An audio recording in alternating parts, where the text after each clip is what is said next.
Sebelum saya memulai, yang seharusnya Bapak Presiden yang hadir di acara ini, namun karena ada satu dan lain hal, jadi Bapak Presiden menugaskan kami untuk mewakili. Karena itu ada salam hangat dari Bapak Presiden untuk semua peserta.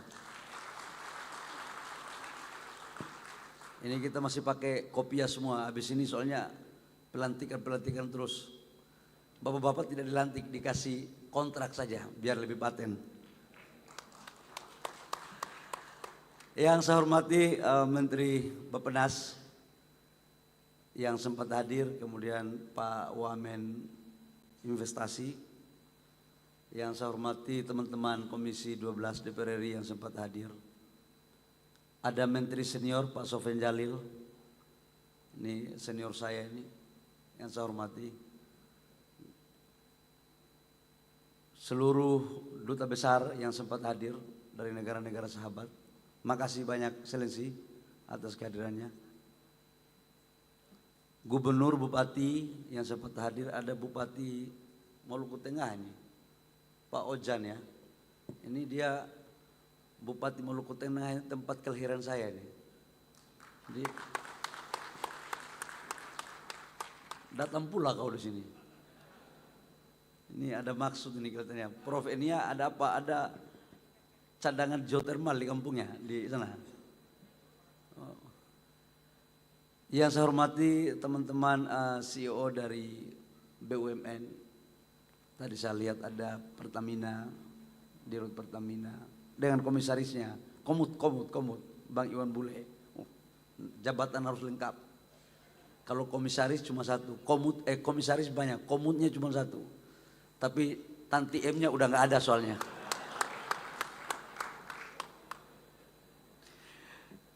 Dirut PLN dan seluruh CEO yang sempat hadir pada hari ini, seluruh pejabat yang ada. Oh, Ibu Wakil Kepala BPKP, oh, bahaya kalian ini, jangan sampai diperiksa sama BPKP ini soalnya sudah ada ini. Bapak Ibu hadirin yang saya muliakan, panitia dan seluruh teman-teman semua. Yang pertama, saya mengajak kita semua untuk menjadikan puji syukur kehadirat Tuhan Yang Maha Kuasa. Karena pada hari ini kita diberikan kesehatan, kesempatan untuk hadir di tempat ini dalam rangka mengikuti acara International Geothermal Conference ini. Ini kali kedua saya hadir sebagai Menteri SDM. Pertama di 2024 dan yang kedua hari ini. 2024 dihadiri oleh Presiden waktu itu. Nah, Bapak Ibu semua, menurut saya acara ini sangat penting dan mempunyai makna strategis. Kenapa? Karena konsensus Paris Agreement untuk mendorong net zero emission ini adalah sesuatu yang penting dalam rangka menyelamatkan bumi kita ke depan. Kita hidup tidak hanya untuk kita saja, tetapi juga untuk anak cucu kita. Maka kalau pegang tepuk tangan nggak apa-apa, belum dikasih kontrak, gitu kan? Nanti dikasih kontrak tambah tepuk tangan lagi kelihatannya. Nah, karena itu saya pikir bahwa setiap negara, setiap pemerintahan pasti akan melakukan optimalisasi terhadap seluruh potensi yang dimiliki. Sekalipun kita tahu bahwa kondisi ekonomi global sekarang tidak menentu. Geopolitik, geoekonomi yang susah kita tebak. Kadang-kadang seperti angin puting beliung. Banyak konsensus sekarang yang kita sudah tidak jalankan secara konsisten. Contoh katakanlah Paris Agreement. Kita menurunkan emisi, net zero emission, tapi beberapa negara lain yang ikut menginisiasi lahirnya Paris Agreement kemudian keluar panggung. Bahkan tidak mengakui. Jadi sekarang ini dunia bukan persoalan siapa yang hebat, siapa yang besar dan siapa yang cerdas. Tapi hari ini dunia membutuhkan pemimpin yang komitmen terhadap apa yang telah disepakati di dunia internasional.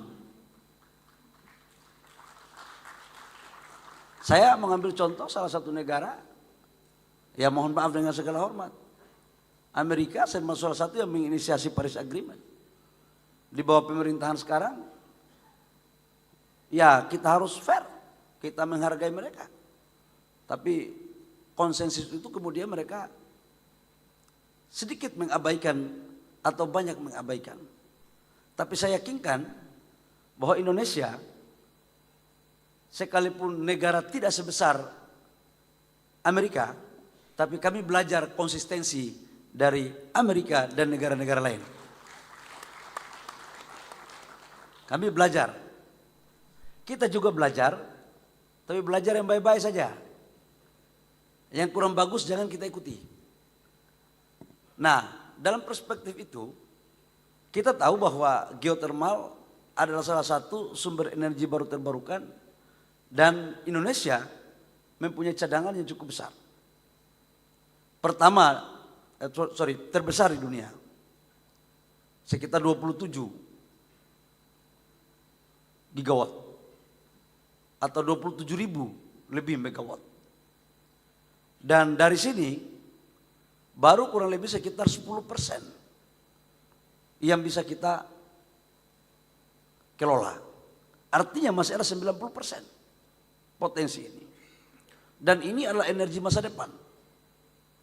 Di saat bersamaan tema-tema green industry, green energy, green job ini sekarang lagi membumi. Di hampir semua belahan dunia, ketika orang berbicara tentang green, itu adalah sesuatu yang baik. Apalagi generasi muda, generasi Z paling suka dengan hal-hal yang bersih. Dan tidak hanya itu, kita semua juga suka kepada hal yang bersih.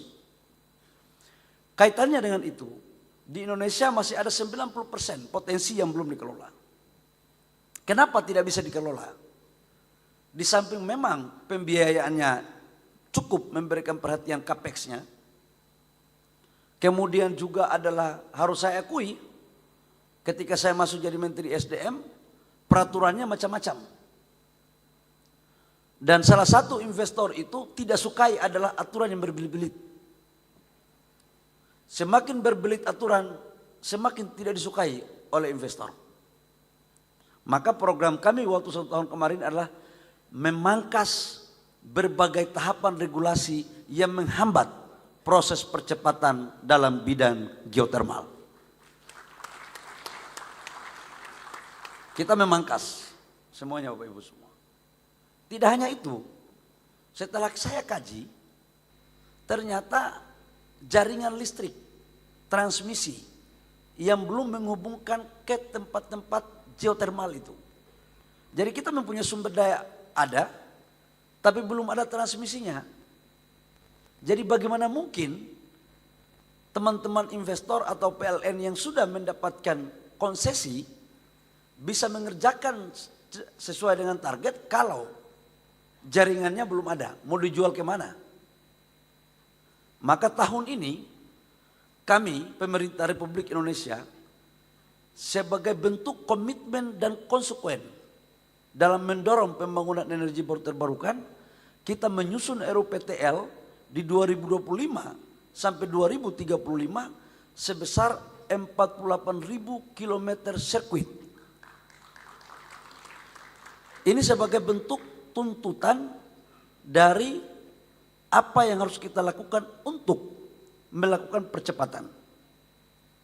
Dan secara ekonomis memang teman-teman pengusaha yang telah punya geotermal begitu IPO pasti harga sahamnya naik berkali-kali lipat.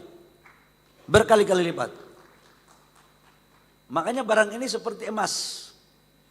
Namanya emas uap. Ini emas uap. Dan harganya pun yang pemerintah telah terapkan cukup ekonomis. Dalam Kepmen ESDM Untuk tahap pertama 10 tahun pertama 9,5 sen per kWh. 10 tahun saya hitung break even point, sekalipun saya tahu 9,5 sen itu hitungan pemerintah 10 tahun break even point.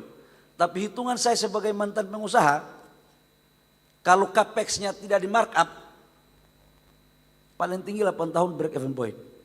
Sebagai mantan pengusaha maksudnya. Ya pengusaha kan kita tahu lah bagaimana cara capex naik, markup dikit. Nah, aku ahlinya juga dulu waktu jadi pengusaha. Jadi jangan dibilang bahwa itu 10 tahun. 8 ya udahlah jelek-jelek 9 tahun, 8-9 tahun break even point. Dan untuk 20 tahun berikutnya itu kita turunkan menjadi 7,5 sen per kWh.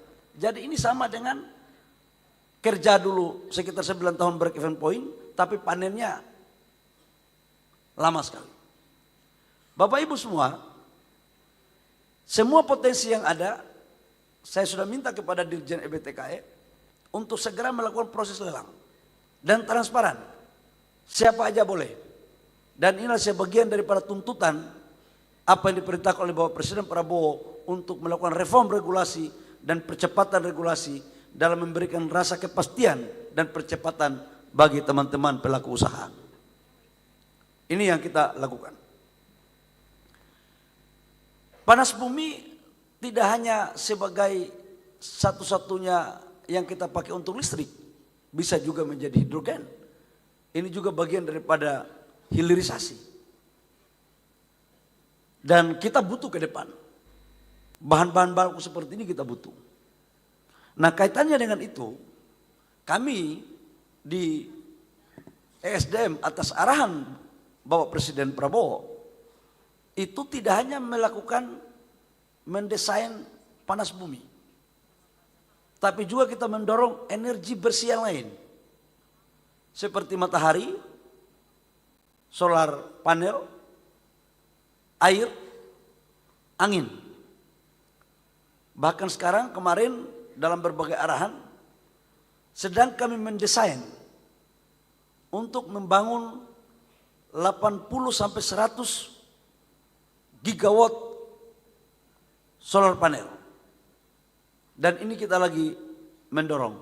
Kita pingin di setiap desa, satu desa 1 sampai 1 megawatt yang ada. Supaya kita betul-betul ke depan tidak lagi kita memakai energi fosil seperti solar dan batu bara pada saatnya. Kalau sudah ekonomis kita mainkan barang itu. Karena capex-nya memang mahal. Ini ada terjadi perdebatan. Di satu sisi kita ingin bersih, tapi di sisi lain kita membutuhkan modal yang tidak sedikit. Teknologinya mahal. Kalau kita tetap memaksakan percepatan, maka ada selisih biaya yang harus dibebankan. Apakah itu kepada konsumen atau kepada pemerintah berbentuk subsidi. Jadi kita akan bikin ini paralel, Bapak Ibu semua. Kita akan bikin ini paralel. Dan ini dibutuhkan oleh banyak industri. Energi baru terbarukan sekarang dalam pandangan dan kajian kami menjadi salah satu kunci untuk melahirkan produk yang green. Kaitannya dengan hilirisasi dalam konteks energi baru terbarukan, di global sekarang membutuhkan produk yang memakai energi baru terbarukan. Secara kebetulan di Indonesia orang sekarang kalau mau bangun hilirisasi dengan industri bahan bakunya dari tambang, nah kita punya paling banyak. Kita punya nikel terbesar di dunia. Batu bara, boksit, timah, tembaga. Ini yang bisa kita lakukan. Jadi energi baru terbarukan geothermal itu tidak hanya disuplai nantinya untuk konsumsi rumah tangga, tapi dia akan menjadi konsumsi industri dari proses hilirisasi. Sehingga size marketnya itu lebih besar lagi. Karena itu Bapak Ibu semua nggak perlu ragu. datang melakukan investasi. Kita akan layani baik-baik. Dan Ibu Enia sebagai Dirjen IBTKE, saya yakin bisa melakukan ini. Apalagi ketua asosiasinya dari Direktur Dirut Pertamina Energia, Geothermal. Ini BUMN, barang negara. Udah pasti kita akan berpihak kepada negara dan teman-teman investor swasta semua. Udah pasti. Jadi nggak perlu ragu-ragu. Kalian cukup datang bawa modal, bawa teknologi. Marketnya langsung PLN kan, Pak Darmo. Karena RUPTL kita di tahun 2025 sampai dengan 2034, 71% itu adalah energi baru terbarukan. Jadi Pak Sofyan, kita lakukan revolusi terhadap RUPTL. 71% itu energi baru terbarukan. Jadi jadi teman-teman dari negara lain, mohon maaf. Kalian yang membuat konsep, kami Indonesia yang mengeksekusi. Jadi jangan ajarin kami bertindak. Orang Papua bilang, "Ade, kau baru mau tulis, kakak sudah baca." Ya, itu. Bukan seperti yang lain. Tulis lain, baca lain, bikin lain. Ini yang kita nggak mau. Jadi dalam rangka menerjemahkan apa yang menjadi konsistensi pemerintah untuk mendorong energi baru terbarukan, kita tuangkan dalam RUPTL. RUPTL-nya itu adalah 2025 sampai dengan 2035 70%. 69,5% ya, sorry. 69,5% termasuk baterai ya Pak Darmo ya. Itu adalah energi baru terbarukan. Dengan demikian saya pikir ini adalah sebuah hal yang perlu saya sampaikan dalam kesempatan ini. Tidak perlu ragu, datang, off taker-nya pasti industri dan PLN selama harganya cincai. Itu. Harganya harus cincai. Kalau tidak Pak Darmo tidak tanda tangan PPA. Ya kan? Tapi saya lihat wajah Pak Darmo sudah mau karena harganya udah dijamin oleh pemerintah secara ekonomis. Baik Bapak Ibu semua, dengan mengucapkan Bismillahirrahmanirrahim. Udah Mbak, udah bisa main barang ini? Udah bisa kita buka? Dengan mengucapkan Bismillahirrahmanirrahim, saya izin Bapak Ibu semua, acara International Geothermal Conference and Exhibition saya buka secara resmi. Terima kasih, kurang lebih mohon maaf. Wabillahi taufiq wal hidayah. Wassalamualaikum warahmatullahi wabarakatuh.